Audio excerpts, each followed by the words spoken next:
남편이 죽은 지 4년째 되던 봄이었습니다.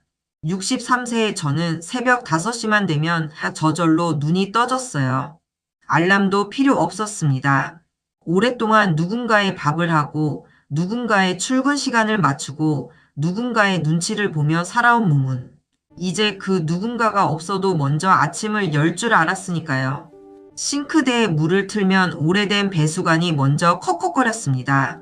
쌀을 씻고 멸치를 볶고 미역줄기를 무치고 계란말이용 달걀을 풀다 보면 창밖골목이 조금씩 밝아졌어요. 반찬 가게 셔터를 올리기 전에 저는 늘 집 안 거실을 한번 돌아봤습니다. 이상하게도 사람이 떠난 집은 조용해서가 아니라 말하지 않은 것들이 너무 많아서 더 무겁게 느껴지더군요. 그날도 그랬습니다.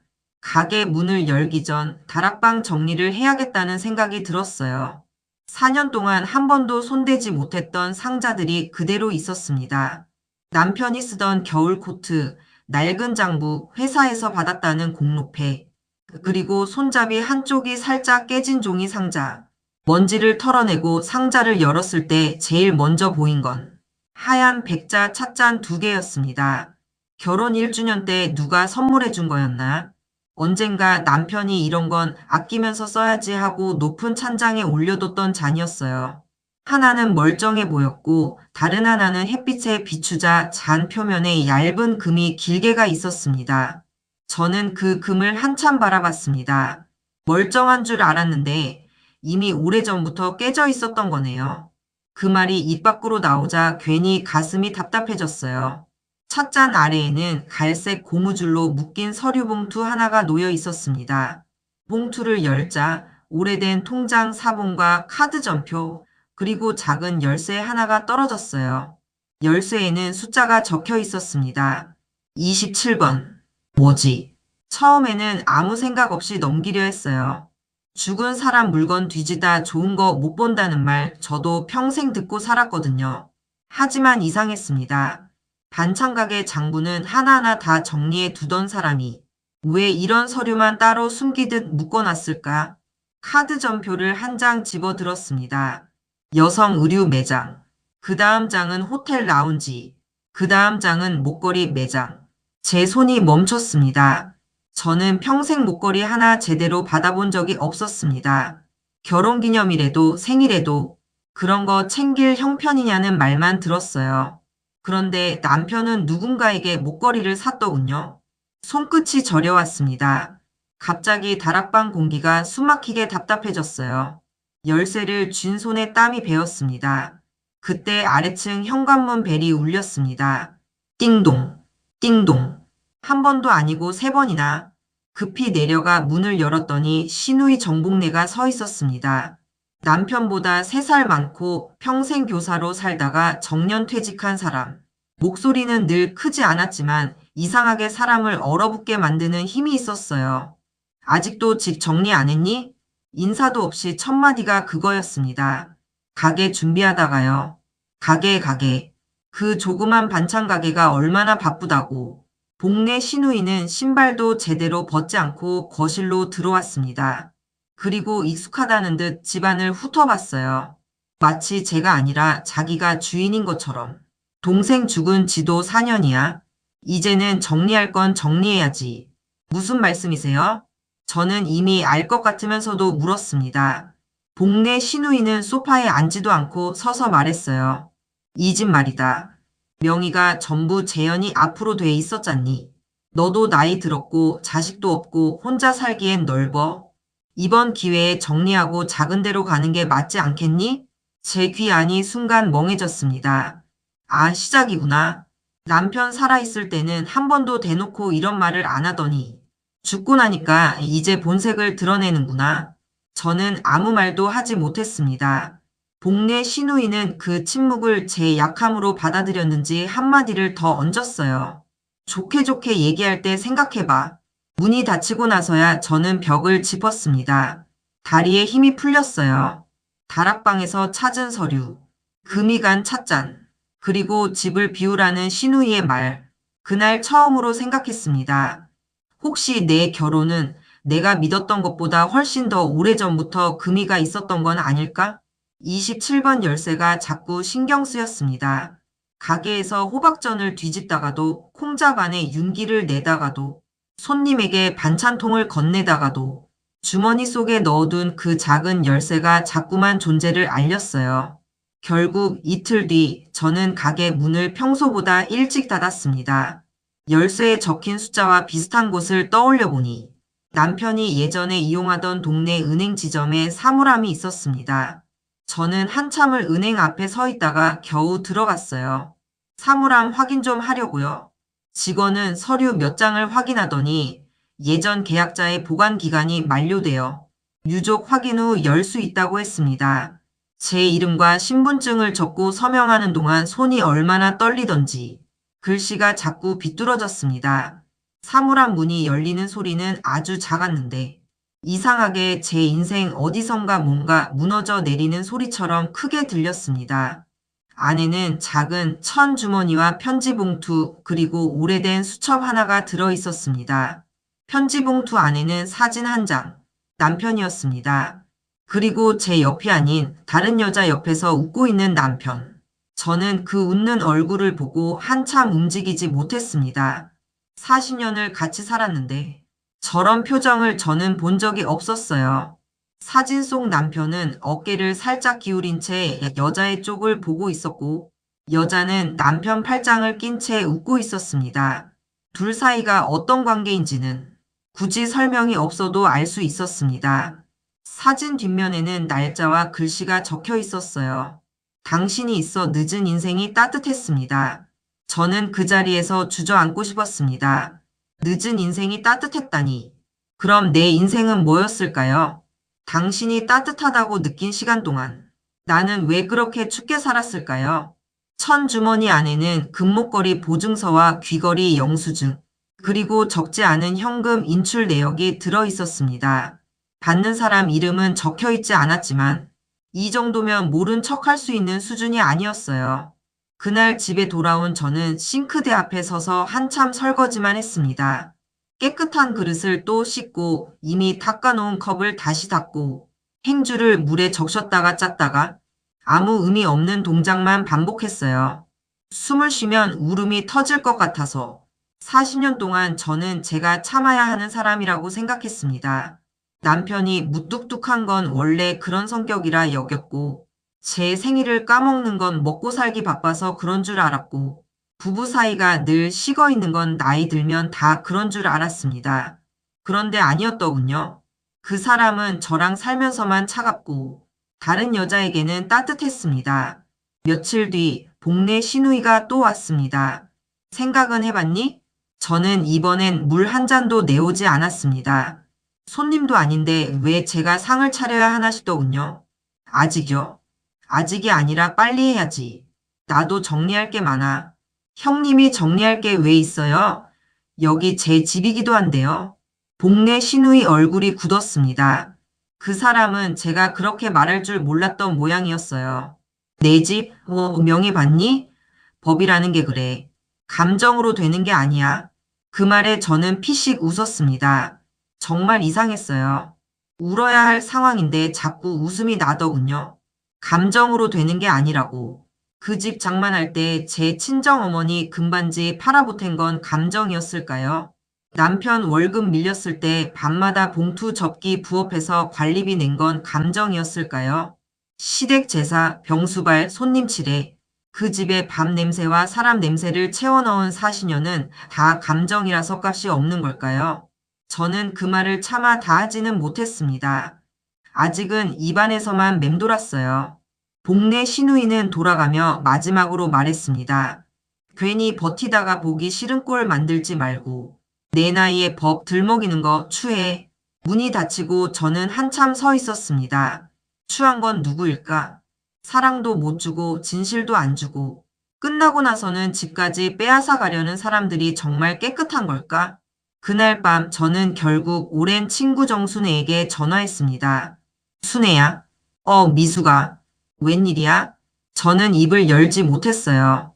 수화기 너머로 미용실 드라이기 소리가 웅웅 울리고 있었고 그 익숙한 생활 소리 때문에 오히려 더 눈물이 났습니다. 나 잘못 산 것 같아. 제 첫 마디는 그것이었습니다. 순애는 제가 나와라는 말도 하기 전에 미용실 문을 반쯤 닫아놓고 기다리고 있었습니다. 얼굴이 왜 이래? 며칠 못 잤지? 저는 대답 대신 사진부터 내밀었어요. 순애는 사진을 보고 한참 말이 없었습니다. 그 다음엔 영수증, 통장, 사본, 목걸이 보증서를 하나하나 펼쳐보더니 딱 한마디 했습니다. 천벌 받을 인간이네. 그 말을 듣자마자 눈물이 쏟아졌어요. 이상했습니다. 누가 제 편을 들어주기 전까지는 제가 억울한 사람인지조차 확신하지 못했거든요. 내가 너무 모자랐나 봐. 제가 그렇게 말하자 순애가 탁자를 쳤습니다. 또 그런 소리. 내가 왜 모자라?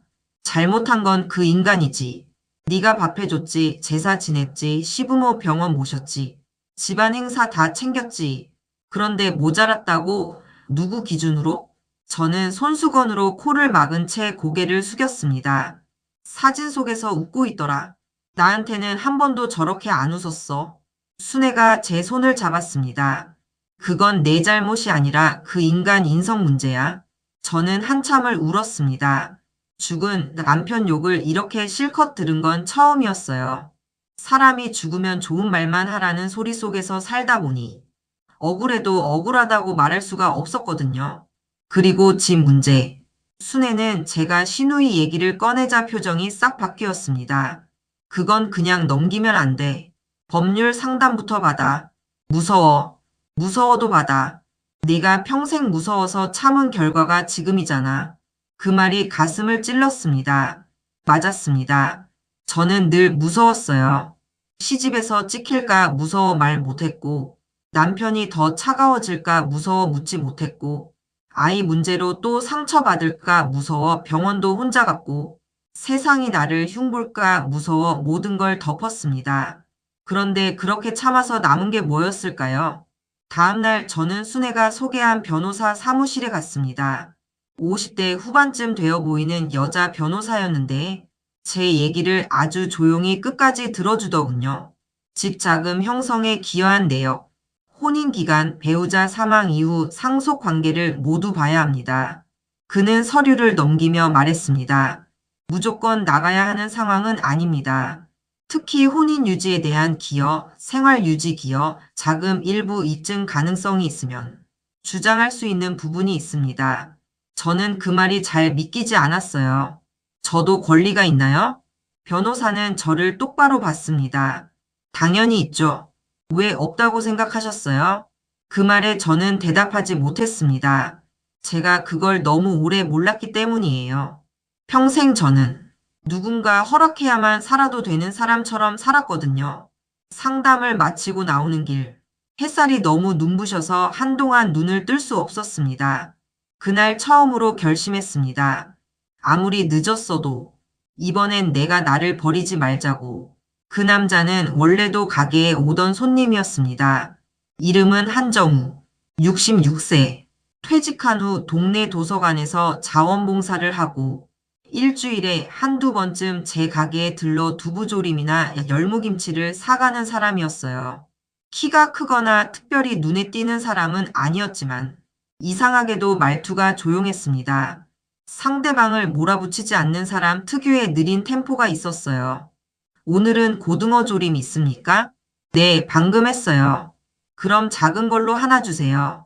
혼자 먹으면 많이 안 들어가서. 언제나 대화는 그 정도였습니다. 그런데 제가 변호사 상담을 다녀온 날, 가게 문 닫을 시간이 훨씬 남았는데도 멍하니 의자에 앉아 있었거든요. 정우 씨가 들어오더니 저를 가만히 보다가 물었습니다. 사장님, 어디 편찮으세요? 아니에요. 그런 얼굴은 아닌데요. 저는 평소 같으면 괜찮다고 했을 겁니다. 그런데 이상하게 그날은 그 사람이 더 묻지 않을 것 같아서 그래서 오히려 말하고 싶어졌어요. 살다 보니까 내가 너무 오래 바보였나 싶네요. 그는 놀라지도 않았고 섣불리 위로하지도 않았습니다. 그저 계산대 앞에 조용히 서서 말했어요. 바보여서 참은 게 아니라 소중하게 여긴 게 많아서 참으신 거겠죠. 그 한마디에 목이 막혔습니다. 저는 괜히 반찬통 뚜껑만 맞췄어요. 손이 자꾸 헛돌았습니다. 따뜻한 차라도 한잔 하실래요? 그가 묻자 저는 처음엔 거절했어요. 손님과 가게 뒤에서 차를 마신다는 게 이상하게 느껴졌거든요. 하지만 그는 웃지도 재촉하지도 않고 그냥 기다렸습니다. 결국 저는 가게 뒤 작은 탁자에 글을 앉혔습니다. 집에서 가져온 금간 백자 차자는 왠지 쓰기 싫어. 평범한 머그컵에 보리차를 따라 내왔어요. 말 안 해도 됩니다. 그가 먼저 말했습니다. 그냥 혼자 계시기 힘들어 보여서요. 그날 저는 다 말하지는 않았습니다. 남편 사진도 시누이도 집 얘기도 전부는 아니었어요. 그저 살면서 제대로 대접받아 본 적이 없는 것 같다는 말만 했습니다. 그러자 그가 고개를 끄덕이며 말했어요. 대접이라는 게 거창한 게 아니더라고요. 밥 먹었냐고 묻고 추우면 창문 닫아주고 아픈 데 있으면 약 사다 주는 거.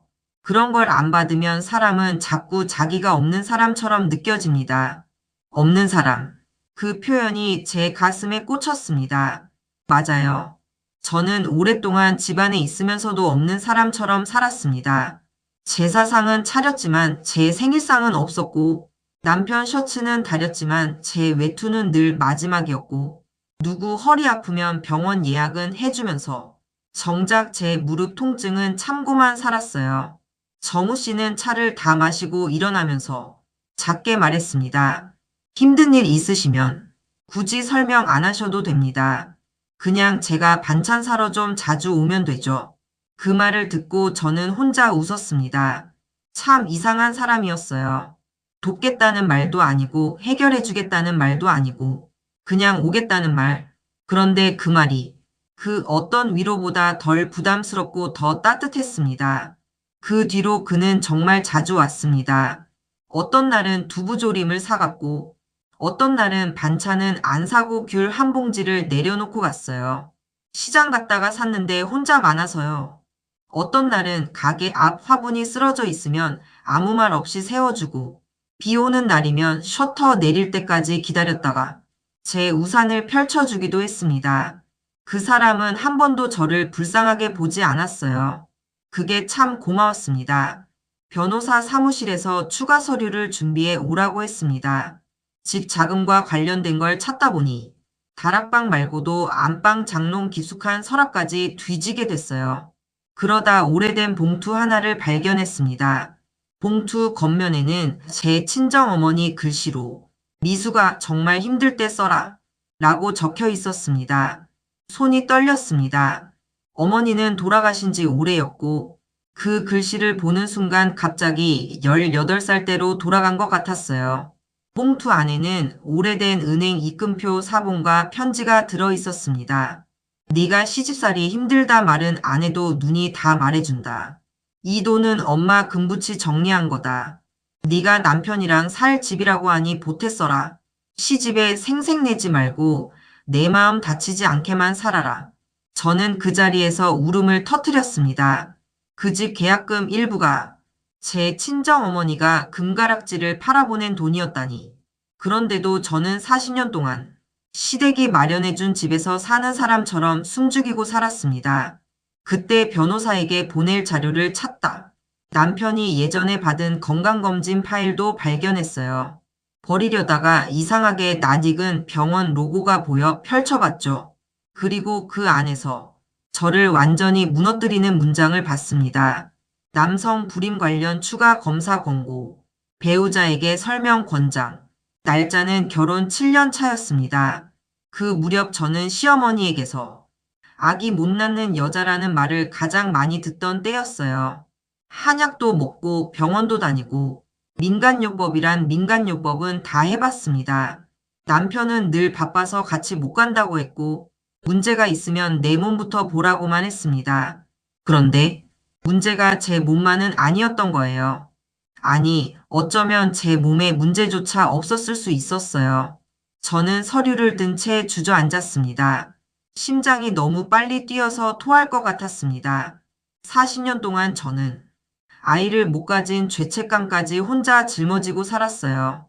시댁 눈치도 동네 사람들 시선도 명절마다 듣는 아직도 소식 없니? 늘 다 제 잘못처럼 견뎠습니다. 그런데 그 사람은 알고도 입을 다물었구나.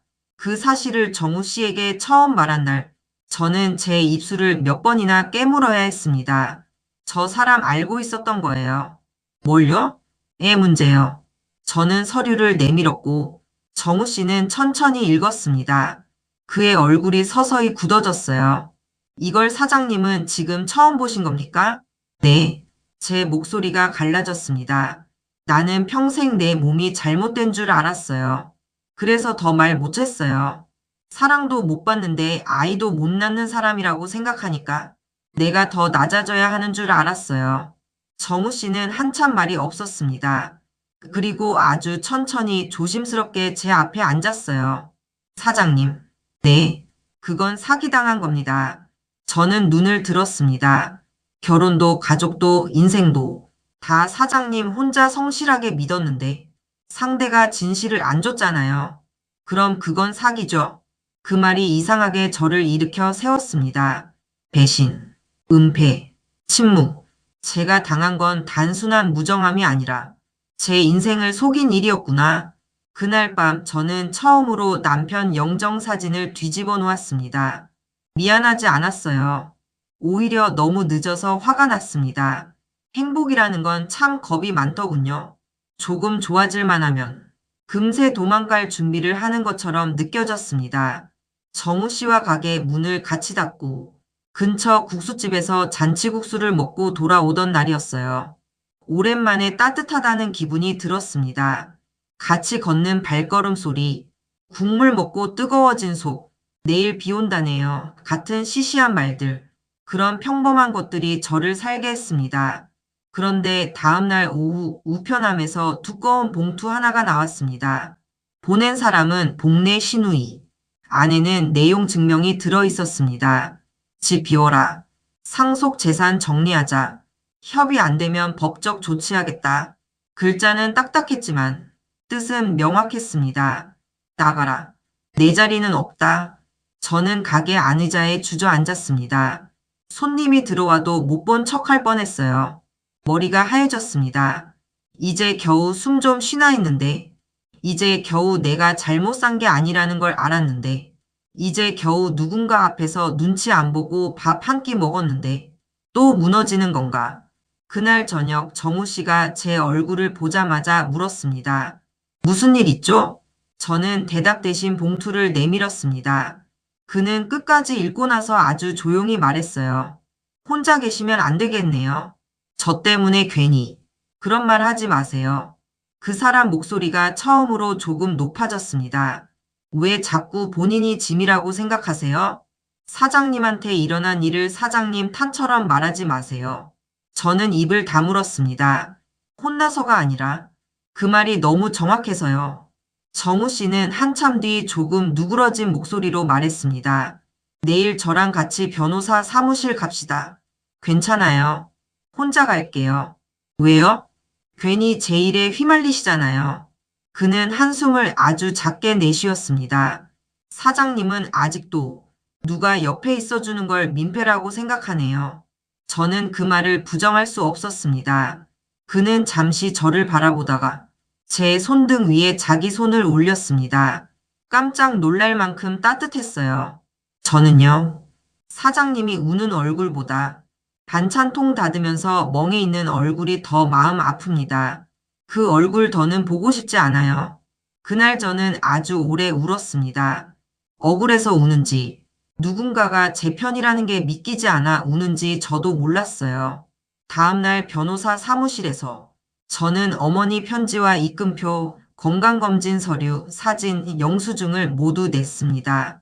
변호사는 한참 자료를 검토하더니 말했습니다. 집 자금 기여 부분은 충분히 주장 가능합니다.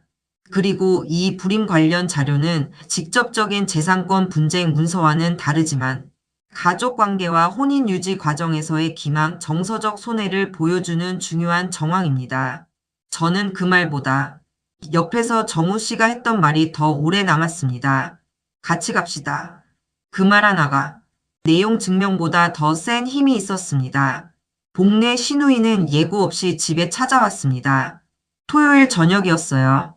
정우 씨가 김치전 부쳐준다고 부엌에서 부침가루를 풀고 있었고, 저는 팔을 썰고 있었습니다. 초인종이 3번 울리고, 문을 열자마자 복내 시누이가 안으로 들어왔어요. 요즘 정신이 나갔다는 소리 들리던데, 그 첫 마디를 듣는 순간, 저는 더 이상 예전의 제가 아니라는 걸 알았습니다. 예전 같으면 얼어붙었겠죠. 하지만 그날은 아니었습니다. 형님, 예의 좀 지키세요. 복내 시누이가 저를 쳐다봤습니다. 그 눈빛에는 놀람이 먼저 있었어요. 뭐? 적어도 남의 집에 들어오실 땐 허락부터 받으셔야죠. 남의 집? 그 사람 입꼬리가 올라갔습니다. 그래, 남의 집이지. 네가 무슨 자격으로. 그 집 살 돈에 우리 엄마 돈도 들어갔어요. 복내 시누이 얼굴이 딱 굳었습니다. 저는 서랍에서 준비해둔 입금표 사본을 꺼내 탁자 위에 내려놨습니다. 이거 보세요. 계약금 들어간 날짜랑 맞춰보시면 될 거예요. 그때 부엌에서 나오던 정우 씨가 제 뒤쪽에 조용히 섰습니다. 그는 한마디도 하지 않았지만 이상하게 그 존재만으로 제 허리가 펴졌습니다. 복내 시누이는 입금표를 보더니 말했습니다. 그래봤자 그게 다 무슨 소용이야. 명의는 동생 앞으로 되어 있었잖니. 그 말에 제 안에서 뭔가 툭 끊어졌습니다. 저는 그날 처음으로 시누이 앞에서 목소리를 높였습니다. 명의만 있으면 다예요? 복내 시누이가 눈을 크게 떴습니다. 형님은 제가 이 집에서 뭘 하고 산 줄 아세요? 새벽마다 밥하고 병원 따라다니고 시어머니 대소변 받아내고 제사상 12번 넘게 차리고 남편 월급 끊겼을 때 밤에 봉투 접어 생활비 메운 거 형님 아세요? 복내 시누이가 입을 열었지만 저는 멈추지 않았습니다. 아이 못 가진 것도 제 탄처럼 몰아가더니 정작 동생 검진 서류는 형님도 알고 있었죠? 그 사람 눈동자가 흔들렸습니다. 저는 그걸 놓치지 않았어요. 알고 있었잖아요. 그건 알고도 모른 척 했잖아요. 제 목소리가 집안을 울렸습니다. 제 귀에도 낯설었어요. 평생 이렇게 큰 소리 내본 적이 없었거든요. 저는요.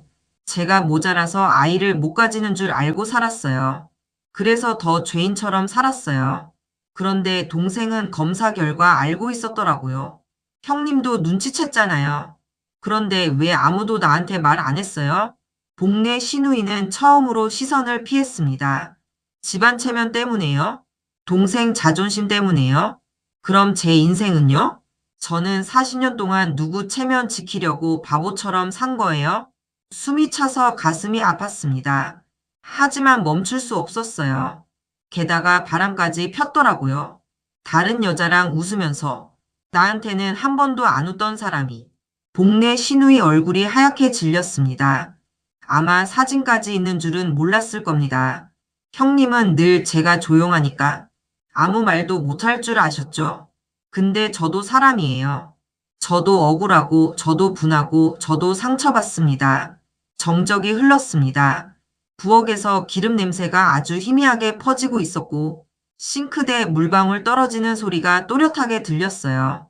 그때 정우 씨가 제 옆으로 와섰습니다. 제가 한 말씀 드려도 되겠습니까? 복내 시누이는 그를 차갑게 봤습니다. 누구신데 끼어들어요? 지금 이 집에서 사장님이 혼자 떨지 않게 옆에 있는 사람입니다. 그는 아주 담담하게 말했습니다. 저는 이분이 얼마나 오래 참고 사셨는지 압니다. 참았다고 해서 잘못이 없어진 건 아니죠. 오히려 더 큰 잘못을 만든 겁니다. 이제라도 멈추셔야 합니다. 복내 시누이는 한동안 아무 말도 못했어요. 입술을 두어 번 달싹이다가 겨우 말했습니다. 나도 다 안 건 아니었어. 저는 차갑게 물었습니다. 그럼 일부는 아셨다는 거네요? 복내 시누이는 의자에 털썩 앉았습니다. 처음 보는 모습이었어요. 늘 꼿꼿하고 빈틈없던 사람이. 그날은 갑자기 늙어 보였습니다. 의심은 했어. 근데 확인하기 싫었어. 우리 집 망신될까봐. 저는 웃었습니다. 허탈한 웃음이었습니다. 우리 집 망신이요? 그럼 저는요? 제 인생 망가진 건 아무것도 아니었어요. 복내 시누이 눈가가 붉어졌습니다. 하지만 저는 그 눈물이 안쓰럽지 않았어요. 너무 늦었거든요. 그는 한참 후 아주 작은 목소리로 말했습니다. 내가 잘못했다. 저는 그 말을 듣고도 금방 풀리지 않았습니다. 사과 한마디로 40년이 돌아오진 않으니까요. 그래도 알았습니다. 이제 더는 제가 침묵하는 사람은 아니라는 걸. 그날 이후 모든 일이 한 번에 해결되지는 않았습니다. 하지만 분명 바뀌었습니다. 복내 시누이는 변호사를 통해 협의 의사를 보내왔고 집에 대한 제 기여분과 거주 권리를 인정하는 쪽으로 정리가 시작됐습니다. 무엇보다도 저를 더는 겁주듯 몰아붙이지 못했어요. 이상하죠. 법보다 먼저 사람을 바꾸는 건 가끔 한 번의 큰 목소리더군요. 저는 가게에 다시 집중하기 시작했습니다. 봄나물은 여전히 손이 많이 갔고 오이소박이는 간을 조금만 잘못 맞춰도 맛이 밍밍해졌고 계란말이는 한쪽 끝이 늘 처음 말 때 제일 예쁘게 나왔습니다. 그런 사소한 일상이 이제는 버티는 시간이 아니라 살아가는 시간처럼 느껴졌어요. 정우 씨는 전보다 더 자연스럽게 제 삶에 들어왔습니다. 어떤 날은 시장에서 산 딸기 한 팩을 들고 왔고 어떤 날은 가게 냉장고 문이 덜 닫힌 걸 보고 고쳐줬고 어떤 날은 제가 무릎을 펴며 아이고 소리를 내면 아무 말 없이 의자를 끌어다 놓았습니다. 그 사람의 다정함은 늘 작았습니다. 그래서 더 오래 남았습니다. 어느 저녁 가게 문을 닫고 돌아오는데 정우 씨가 불쑥 말했습니다. 주말에 바다 보러 가실래요? 저는 걸음을 멈췄습니다.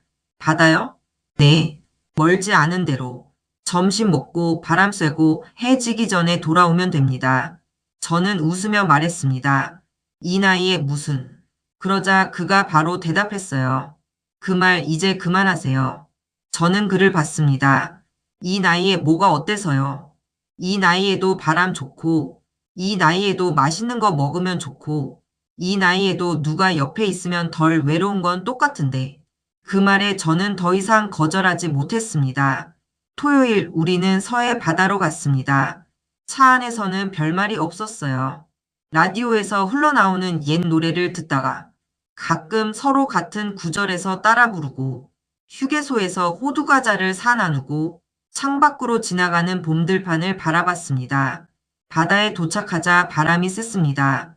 머리카락이 자꾸 날리고 치맛자락이 발목에 감겼어요. 저는 파도 소리를 들으면서 한참 서 있었습니다. 왜 그러세요?